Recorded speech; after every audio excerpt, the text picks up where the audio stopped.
controversial everywhere, not even, just in liberal Boston. But so I was wearing my hat everywhere, and I was just getting accosted constantly. In the dining hall, people would come up and yell in my face. Some black girl in a hijab ran up to me and said, "You know what you're supporting? You're racist, this." And I'm trying to get my pizza, I'm trying to get my oatmeal or whatever at the dining hall. This was happening constantly. And so in a very humiliating way. Wow, that's amazing. So what happened? So I, like everybody else in 2016, went through this ideological awakening. And first, I shifted to Trump. And the first realization that I had is it started in 2016, actually, because the primaries, started in 15, around April or May, I think was the first announcements. And I had very negative feelings about Trump. And like I said, pro Rand Paul, pro Cruz.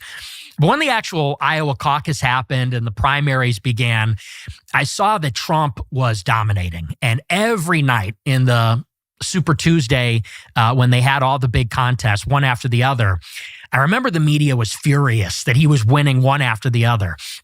And I remember thinking to myself, like, structurally, if I'm a libertarian or a conservative and we want to change the country, we have to win elections. If you want to win elections, you have to bypass the media. I sort of had this realization that the media was really standing in the way. They were the problem. And I had this realization that all the conservatives and Republicans up to that point were afraid to take on the media. They, like Mitt Romney, would cower before them and were so apologetic and so weak. And so initially I said, I actually don't ideologically agree with Trump at all, but he will destroy the liberal media, or at least their monopoly on thought and opinion. Yes. And then a breakthrough can occur. So that was kind of the first hump. And I said, I could get behind Trump because he's a winner. He'll win for our side. And that was kind of the first big thing. And then as I listened to him more and more, his speeches and his rhetoric, I started to think about immigration. Which you hadn't really considered before? Never. And the reason why is because I was from a 95% white suburb. So the diversity had not really reached my corner of Chicago yet. Me and my family, not so much my family, they grew up in the city, but growing up in the suburbs, I was insulated from that. So it was just not even, it's actually, you're going to love this. I don't know if I've ever even said this on an interview before. I was listening to Mark Levin's show. This goes to show how normie I was. Actually? I listen to him every day. You listen to Mark Levin every day? In high school, yes. Wow. I was a fan. I loved his show. And I actually liked how he was kind of obnoxious and mean to his callers. Yeah. Vicious. And I liked that. I thought that was funny. But I'll never forget one show. He goes live and he says, "America's becoming a majority non-white country. Does anybody think that's a good idea?" And I was thinking to myself, yeah, that actually doesn't sound so good. I didn't really even think that America's becoming majority minority like that. So you were radicalized on race by Mark Levin? Yes. Are you making that up? That's a real story. Amazing. Mm-hmm. He planted the seed at least. And then I saw a graphic on 4chan or Twitter, and I'm sure you've seen something similar. It said, this is what the map looks like, the electoral map. If only men vote, if only women vote, if only whites vote, if only non-whites vote. And it became very obvious what the electoral problem is. It's demographics. These immigrants are coming here. They're going to turn Texas blue like they turned California blue. Yeah, I saw it happen. Yeah, and you look at even the opinion polls. These people don't believe in free speech. They don't believe in the Constitution, the Second Amendment. As a libertarian, the things that are, and as American, things that are important to you, they don't believe, they don't understand these things. And so I said, that's another political obstacle. You've got the media, you've got immigration. So I'm thinking like, well, we're going to vote for Ted Cruz. He's going to be the constitutionalist. We'll vote for Rand Paul. He'll be the libertarian. But what stands in the way of political power for us? It's the media and it's immigration. So I said, well, we got to get Trump to beat the media, build the wall, deport the illegals. And once we set the country straight, then we can actually have our constitutional republic back. That was kind of the idea. And that's the mindset that I had going into college. Amazing. So then what happened? So I go to college and I'm just, at that point, a huge Trump supporter. And you got to understand, for me, for my generation, so I was 18. I turned 18 in August 2016.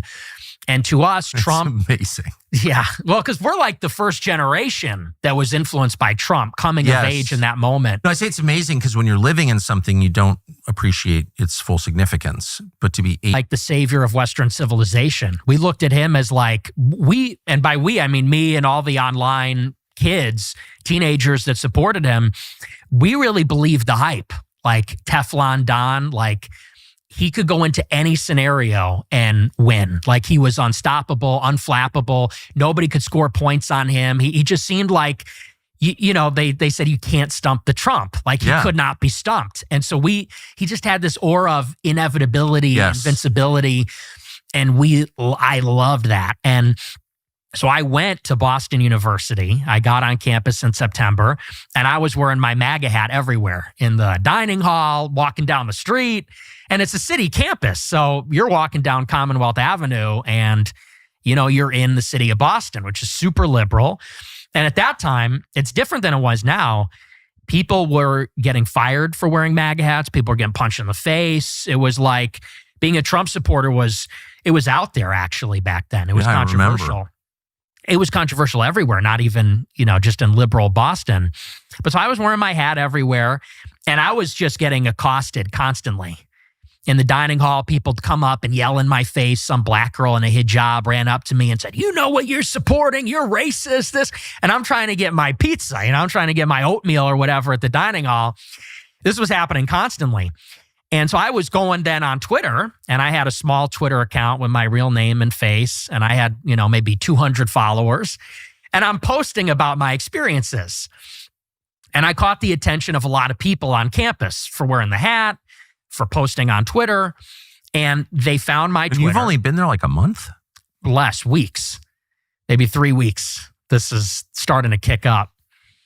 And I catch the attention of my peers, and they start going at me on Twitter and giving me death threats. "We're going to kill you. How dare you? If I see you, I'm going to beat your ass," that kind of thing. And this was my first experience with this. Now we're all kind of desensitized to it, but that was my first run-in with this intensity from the left. So I filed a police report. I get real nervous. And, when you're a student, you can't really avoid other people. You're in a dorm room. Exactly. You're in the, so you're vulnerable. And anyway, long story short, so one of these guys from the campus libertarian group, Young Americans for Liberty, he reaches out to me and says, "Hey, I'm not going to say his name, but he goes, I go to a school in Boston. I'm from YAL." He said, "And I'd like to set up a debate with you and one of these people that's been giving you a hard time on campus," because they were doing a lot of events. He said, "Is that something you're interested in?" I said, "Absolutely." And so he goes around and he asks some of the bigger people that are antagonizing me on Twitter, and everybody says no. And he goes, "Yeah, no one's going for it." I said, "Well, can you try again? Can you?" And so he finds one guy, and it turns out to be the student body president of the whole university. Could be you. Yeah, the senior, this liberal douchebag progressive. And he's the student body president of the student government there. And so we set up the debate. It was about a week before the actual election. So I think it was end of October, beginning of November. And they hold it in this auditorium in the center of the campus, and like 300 people show up. So it turns into like this huge, and they're all liberal. They all hate my guts. They're heckling me the whole time. They're yelling at me. We do this debate about Trump versus Hillary. And so I'm there, and I'm pro-Trump, and I say, I think Trump's going to win. And I'm straight up like ripping the Ben Shapiro talking points. I'm saying, it's got everything to do with culture and nothing to do with race, and diversity's a problem and all this. And I decisively win the debate. It's like not even close. The debate wraps up, and this girl who I think I had talked to her on Twitter once or twice comes running up to the stage after the debate, and it's Cassie Dillon. And at this time, she's a fellow at Daily Wire, Ben Shapiro's company.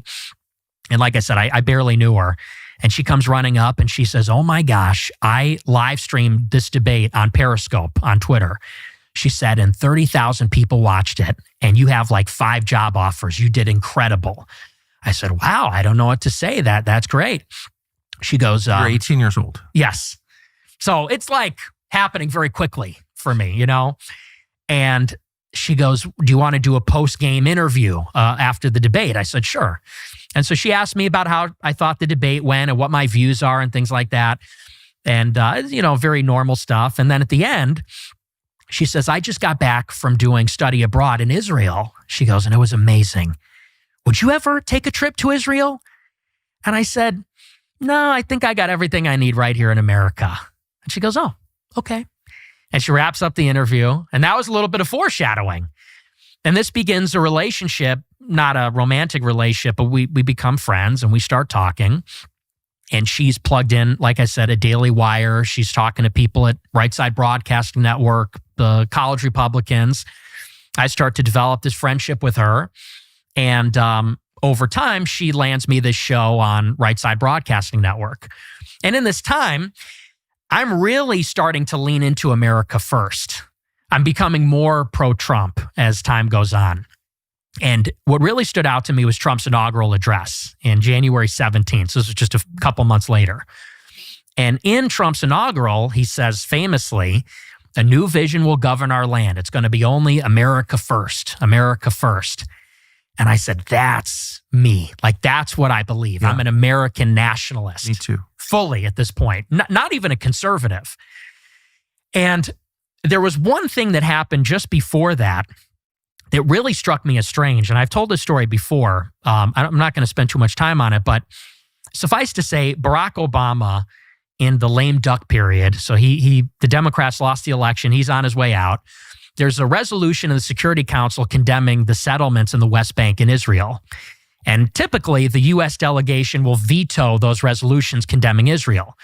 Well, Obama's on his way out. He's got nothing to lose.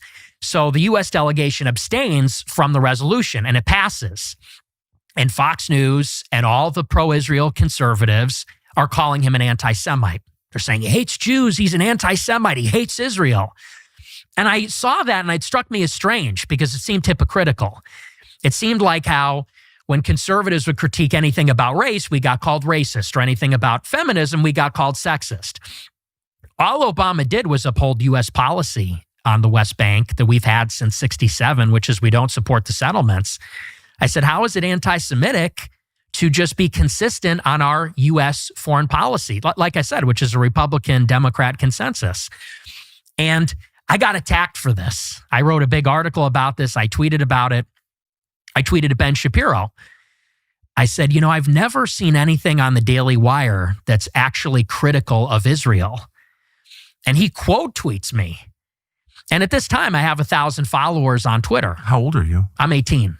I'm a freshman. Still a freshman in college, yeah. Mm-hmm. And this is even before I started my show.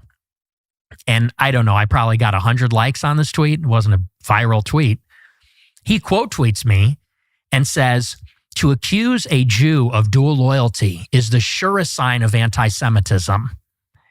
And this is how it sort of begins. And I see this tweet. And by the way, that was on Christmas Eve in 2016. He immediately called you an anti-Semite. Mm-hmm.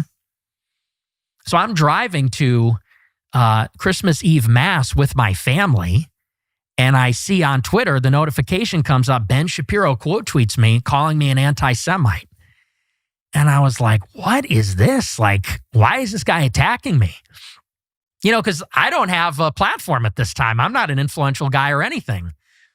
And so then I put out another tweet, similar. I said something like, if you're China first, you should live in China. If you're Mexico first, you should live in Mexico. If you're Israel first, maybe you should go live in Israel. And again, he quote tweets me and says, you're an anti-Semite. That same night? This was, I think, a couple weeks later.